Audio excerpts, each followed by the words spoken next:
Gate 14 podcast, and we were joined with a very special guest after a Game 5 disaster class at T-Mobile. Ricky Romero. Ricky, how are we feeling after that, man? I'm demoralized. I'll be honest Oh with you. man, what a heartbreaker, right? But it almost felt like it was trending that way, didn't it? Like throughout the game, the bases loaded. It's like they were threatening, and they never got the big hit. And then it gets to crunch time, eighth inning, big time decisions, 2-1 game, and bam, it just happened so quick, man. It just it felt like that. And then obviously Springer getting hit by pitch, everything just started to kind of unravel a little bit. It was what we like to call like a weird game. It was just the vibes were a little weird. It wasn't really like yeah, let's go. Like they had every opportunity offensively, I thought, to break the game open, and it just didn't happen for them, man. And oh man, just a heartbreaker all around. I just really, and I'd love your thought process on this because I talked about it on stream, and you threw Jeff Hoffman yesterday. And listen, we are John Schneider guys. I've Yeah. defended him tooth and nail. But you throw Jeff Hoffman yesterday in the eighth inning for the top of the order. You had the recipe. Get through the top, let someone else get the ninth inning. They did it yesterday. I cannot believe they went to Brendan Little in the eighth inning, up one. And I'll read some stats for you here, Ricky, because I know like the stats people don't like whatever. Cal Raleigh against lefties, 186 weighted runs created plus. Jorge Polanco against lefties, 150 weighted runs created plus. Naylor against lefties, 112 weighted runs created plus. Those are three guys who are well above league average off of left-handed pitching, and you put them in against a left-handed hitter. Speechless. Just totally speechless because I'm I'm a John Schneider guy too, and I defend him, and and him and I are good friends and stuff like that. But it's almost like when it's a 2-1 game, like you said, Johnny, you have the recipe, you have your setup guy, you have your closer, or vice versa. However, you want to flip both of those guys.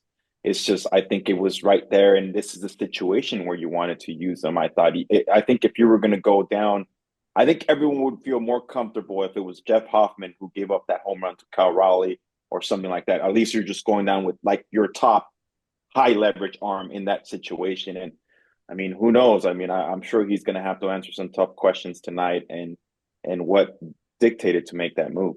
Yeah, Avery. it's a tough. It doesn't make much sense at all. Like the only thing I can say was Brendan Little was good at keeping it in the park, and maybe that was their thought process too. Like he's a ground ball, keep it in the park guy, and as soon as the first one goes out of the park, it's like that's not who I probably want to see in this situation. It's so bad. Like, do you think you can lose the clubhouse right away before a game six by doing that? No, I don't think so. I don't think so at all. I think these guys are still vibing, man. They still went up there and took two of three. They could have easily folded after those first two games at home and gone into Seattle into a hostile environment, which sounded like that place was gonna break in half right now with that grand slam. Yeah. So I think, I mean, shoot, man, if you're gonna if the clubhouse is gonna turn on him at this point, then then there's something wrong. But I don't think it will. I don't think there's gonna be an effect on it other than, hey man, like we got to do it the tough way, and nothing's come easy for these guys, right? I mean, everything they've had a hero almost every single game, a different guy every single game. Somebody has stepped up. We're still waiting to hear news on George Springer. Obviously, if he's not able to go game six, that's going to be a huge loss for that lineup, for the top part of the lineup. I mean, he's been so money up there. So I think you got to do it the hard way now, man. I mean, there's no room for mistakes. You got to go into game six at home. You have everything you want in front of you, the crowd, everything. So hopefully they can feed off of that. And I got a question. I don't know if Avery, like, if George Springer is significantly injured, do you potentially, I know, because then if you put George Springer on that IL, you miss him for the World Series. Do you go to Bo Bichette if George Springer, like, let's say that it's like a serious injury, though? Have you seen him run? Yeah. I don't It's know, like but like that it's didn't look almost good, like Ricky. I mean, it did not look good. He said, no, I can't move it when he was talking yeah, about his leg when he was on the ground. Avery didn't have the sound on, but he said it on the thing, like the sound caught it up. He said, I yeah, can't move it. So it's not great. yeah. It's not great. You just hope it's more. of a stinger, and he's able to ice it tonight on that plane ride, and hopefully tomorrow he might be a little stiff, but you hope that he's able to go on. Shoot, I don't even know what day it is right now. On Sunday. Sunday. Yeah. Yeah, go on Sunday. But I think, you know what? It's funny you bring up Bo, because I was like, what if it's the moment where he comes in and has a Kirk Gibson type of moment? It just sucks because, again, if you bring Bo in, you'd lose Springer automatically Yeah. for the remainder of the season, so you can't do it. But man, that injury was scary. And the loser Seattle Mariner fans that were cheering it on, waving goodbye about something that happened 9 years ago, when he played no toll against the Seattle Mariners, they were shit during that time frame. So it's just insane that they were doing that. But I mean, again, ultimately, they lost that game. You could blame the bullpen decisions all you want. The offense scored 2 runs. Like, I know it's going to get overshadowed. I know people are angry about the bullpen decision, sure. But at the end of the day, man, your offense scored 2 runs off of Bryce Miller. You had bases loaded with 0 out. You had 3 back-to-back-to-back leadoff doubles, didn't score. You only scored in one of them. Like, that's really what kind of lost you the game. I know the bullpen, it's the classic bullpen decision day where you blame it on that, sure, because it was the 8th inning and you should probably manage that better. But the offense scored 2 runs off Bryce Miller, man. Like, And you got to tip your hat off to Bryce Miller too, man. I mean, yeah. that he for a guy that was coming off 3 days rest to face him in Toronto and go out and did the job that he did, and then come back today and, I mean, did a phenomenal job. I thought they cut the leash on him too quick too, man. I thought he was doing pretty good, enough to stay in the game, but that was their decision, and I'm sure they wanted to get Wu into the game and stuff like that. But I mean, yeah, at the end of the day, they had their opportunities. We're going to look back and talk a lot about John Schneider and the decision that he made there in the 8th inning. But I mean, like you mentioned, they had doubles and bases loaded. I felt like every inning they were putting the pressure on them, putting the pressure in, and the Mariners did a good job of just keeping it at 2 runs. Bryce Yeah. Miller's got to be so happy that of his 2 outings, like the stuff he kind Yeah. of got away with, and like the totals look great from what happened because, and I don't know if he pitched as great as the line would say, but it doesn't matter because they won the baseball game, right? Like he's got to Yeah. be thrilled with both of those outings. And I now can't. the Toronto Blue Jays are going to face, their top of the line starters again. They're here they come again. I think Luis Castillo is going to come in with a vengeance eventually. Kirby, Gilbert, they're going to be fully loaded, I think, ready to roll. Yeah. It's at the end of the day, man, all you can really do as fans now is just really just believe, man. They went into Seattle, backs against the wall. They took 2 or 3 in Seattle. We asked for them to send this back to Toronto, and they did. But, man, when you take a step back and look at it, it just sucks that the 3-2 series lead was right there. It was right there. It was right there for them. They had 6 outs to get, and they went to Brendan Little. I mean, Brendan Little has been awful the past month and a bit. I saw Sportsnet Stats tweet he has like a 6-something ERA going into this appearance today. So he hasn't been great. I really don't know the move. It sucks that that's gonna overshadow how awesome the Seattle road trip was. They took 2 or 3 at T-Mobile, and now they're in the same situation they were in going on the end of the season. They had to win out to win the division, and they won out. And really kind of just got to turn the page. It's going to be a tough plane ride, even though you took 2 or 3. But, like, what do you think the plane ride vibes are like right now, Ricky? I mean, that was demoralizing, but at the end of the day, they did take 2 or 3 in Seattle. Yeah, I think it's all depending on these George Springer news, honestly. I think that's going to set the vibe, hopefully. Like I said, I don't know if anything's came out yet, but you hope that it's nothing serious. And regardless, they're not out of the playoffs. I think that the vibe should stay high. I think, they have a great young leader in Vladdy, and who's really leading the charge. And you see the emotion these guys are playing with, and just how upbeat they are about everything. You saw Vladdy right there, waving towel in front of Kirky as he was rounding second base and crossing home plate and all that. So I think the vibes are going to be fine. I think I've seen you guys tweet about it. It was never going to be easy. And I continue to stand by that. It was never the Seattle Mariners weren't just going to fold on them just like that. They knew that if they got one game in Seattle, it was going to be perfect because they played the Toronto Blue Jays so well in Toronto for some weird reason. So I think the Seattle Mariners are comfortable, and I think the Blue Jays, again, this is can't make a mistake now. You just got to go in there and ready to roll and really enjoy that crowd and feed off that crowd. I think that's the good thing that the Seattle Mariners did today. They fed off that crowd and that energy, and I know the Rogers Center is going to be rocking and rolling on Sunday and hopefully Monday too. Yeah, and that's if you beat the home team, that's the only way to get the crowd out of it, and that's what the Jays did. Today sucked, man. What an awful I way. Like, know, man. just I kind of unlucky at the plate, but they had all the chances. Felt like they weren't rewarded for some of the things that they set up. Obviously, that happens. Runners in scoring position, you don't hit there, and then 2-1, you have it there. We can talk about no runs, but as a pitching staff, to get 6 outs to not let up a run, it's a pretty positive situation to be in, and you think you can close that out at any time, right? Yeah. yeah, and going back to that bases loaded jam, how many times have we seen that foul ball or that ball go foul because it's got so much backspin? It's like Side spin too. It's like how he it was cup shot it. It's like how does that yeah, not spin foul? And it went foul, backwards like yeah. a Just because wedge. he's been one of the hottest hitters and he's very aggressive. He's been money too and so fun to watch that you're just like when that happened, I was like, whoa, this does not feel right. Yeah, it was weird. I mean, it was weird not seeing Ernie Clement come through there. Then he came through later in the game and cashed in Kirk to take the lead. And then the vibes were at the highest they've been in a long time. It's just, I really don't know. Again, we're fans, so we're reactionary and stuff like that.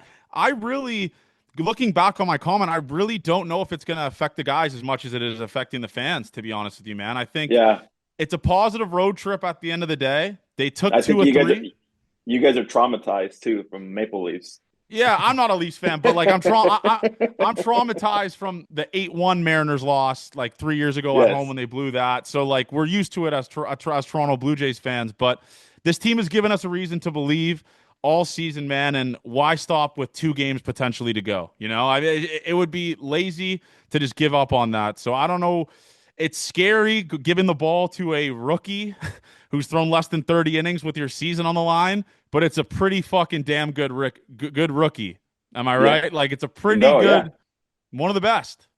One of the best. And I mean, if you would have asked him when he was sitting in single A that he'd be pitching the most important game or one of the most important games in Blue Jays history, you'd probably think you're crazy. But Yeah. you know what I appreciate about him is the way he handles the media, the way he talks, how he wants the ball, he wants to be that guy, and that's honestly what it takes. You want that guy out there going for your team. So man, it's going to be fun. And like I said, I mean, hopefully they're able to get through Game 6, and I mean Game 7, Rogers Center. What's better than that? Yeah. The only thing that will stop this eighth inning decision from being the whole narrative of the series, which it shouldn't be technically, but that's all we're gonna think about, unfortunately, is John Schneider's had the players' backs all year. They finally got to have his back to make sure they win two and get out of there, or else it's unfortunate. Like that's as stupid as it is, that's what everyone's gonna talk about with John Schneider for forever. Like And it's if they that win the series, it's like we talked about it with the Judge home run, Avery. You win this series, no one's looking at that. No one gives a fuck about what happened, in that Game 5, right? And again, this is a team who has been a wagon at home. They've been great aside from this series. Obviously, they've been great at home, absolutely great at home. And you're giving the ball to Trey Savage. It's a good spot to be in because we asked at the start of this again after Monday. We said just get us back at the Rogers Center, and they did that. I would rather lose the middle game and then win this one and get momentum going in there. But you have the home crowd. You have Trey Savage on the mound, and you still have the performance of the offense aside from today that have been awesome in Seattle in a pitcher-friendly ballpark. So it's still scary, man. I that's gonna haunt me tonight for sure. Going to Brendan Little there, but the offense scored 2 runs. That's really multiple things can be true. But my fucking God, when I saw Brendan Little trot out of that bullpen, I could not believe my eyes. Like, would you, again, like Sir Anthony did not look great tonight. He gave up that grand slam, and then he was whatever. But I feel like it would have been a little bit different if he would have Yeah, started the inning, or if you go to Hoffman. And like Hoffman has all the confidence in the world right now, and rightfully so. I mean, the guy's given up, I think, 1 run the entire playoffs. Like, I just don't and he's get well it. Like rested. you shut up. If Hoffman comes in that game and he throws the 8th inning and gets you 3 up, 3 down, or no one scores, the crowd's silent because the middle of the order's done. You have 5, 6, Yeah. 7 coming up, right? I mean, it's a whole different ball game if you get that 0 in the 8th and just immediately eliminate the crowd, right? And that's gonna haunt me. But again, if they win Sunday and win Monday, it doesn't fucking matter, right? Yeah, can I go to the opposite side of this too? Like Hoffman's numbers hadn't been that great all year too. Like he is the home run guy who to the middle of the order who would hit the home runs, but I do think everyone in the world would say, you know what, like I would rather have my season end with that guy or Sir Anthony in that spot. And it's You like want to go down with your guys, the guys you paid for, the guys you trade money for. And I saw Ricky's tweet about like the pulling of the Shane Bieber, or maybe it might have been you or Vernon, but you acquire these guys for a reason, right? Like you acquired Sir Anthony for the postseason success that he's had, the pitching and postseason situations he'd had with the Phillies, and you signed Hoffman this offseason. Why not go down with the guys you got the big money to, not the Brendan Little who was DFA'd by the Cubs a couple years ago, and you kind of got lucky. Like he's been great all year, aside from the last couple months, but you got to go down with the ship of the guys that you believe in, right? And that's Hoffman and Sir Anthony. That's where I'm at with that, at least. No, I am there too. And in Dominguez's defense, it's a tough situation to come into, right? Yeah. I mean, yeah, get us out of this jam here. And when the damage has, I feel like was already almost, it felt like it was the momentum had completely shifted the other way. But I mean, do you guys think that if he did want it to go lefty, would you have chosen Flaherty or Eric Lauer? Lauer's not even a thought in my mind. Yeah, I don't like going a guy who's thrown middle innings, no leverage into the fire against Cal Raleigh. You know, I sat there and thought about it. I was like, if you wanted to go lefty, was Mason the better choice? Maybe, I don't know. They went off. Well, they went off some of the numbers. He gave up 1 home run to a righty all year. Like I think that's just his thing, but we take other things into account because him leaving Gosman in a little bit longer was okay. Like I'm going to trust our guys a little bit. And then it just kind of skewed the other way here. Like that's the 2-1 gives you no chances to make mistakes. And that was, And we have a quote from Schneider post game. He said he wanted to get the 2, 3, 4 guys to have different looks. And I am a Schneider guy, but if you don't want them to get looks on Hoffman, you probably shouldn't throw him up 8-2 in the 8th inning last night, right? Like that's kind of where I'm at with that. Like, and also, I think at this point, I mean, the look thing. I mean, Seattle know these guys. Yeah, there's so much video on these guys now. Like, there's no such thing as like he's gonna invent a new pitch, that inning. Like it just doesn't happen like that. I think it's just, again, you ride or die with your guys. I'm a firm believer in that. Yeah, that's where I'm at with that. It's a scary, it's a frightening situation. Having to play perfect baseball for the last 2 games potentially of the season. All I'm saying is just get us to fucking 7, man. Just get us to 7. Get that crowd. Get that crowd in at Game 6. Get a dub with Trey Savage and just get us to 7. They haven't really announced a starter yet, I don't think, for the Mariners, but I'm assuming it's probably Logan Gilbert, right? Has to be. Probably how much with Wu pitching today and not seeming like he had anything. Yeah, I'd agree. That's probably Gilbert. Yeah. So anyways, moral of the story, tough one to stomach, but you can't give up on the boys with 2 games potentially left in the season, man. We have a chance. 2 games away from a World Series.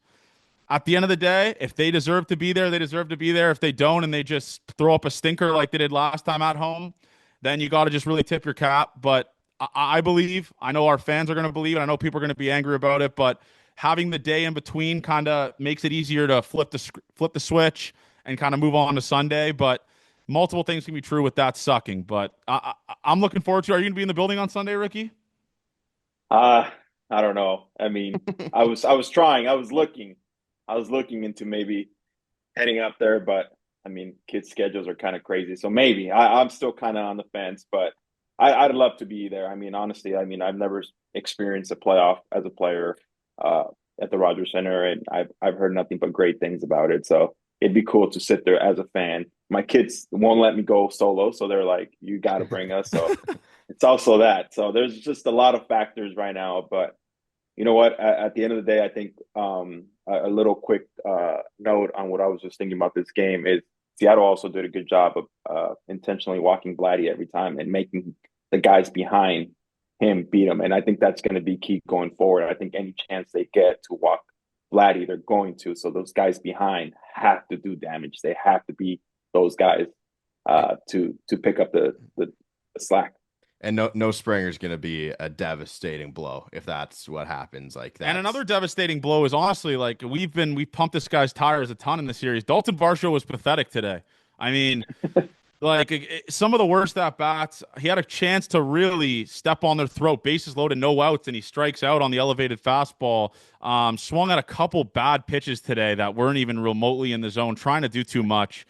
With the infield pop-up. So that guy's going to be an X factor. He's going to go right back into that lineup on Sunday. It's a righty on the mound. He hits well against righties, but there's no denying what Dalton Varsho did today. And you talk about the guys hitting behind Vladdy. Kirk was awesome. Kirk came through a couple times today. But yeah, I mean, Dalton Varsho has to be better, man. That's a guy that provides power, and the infield pop-ups when you need a ball to the outfield, they're just not going to do it. It's not going to do it.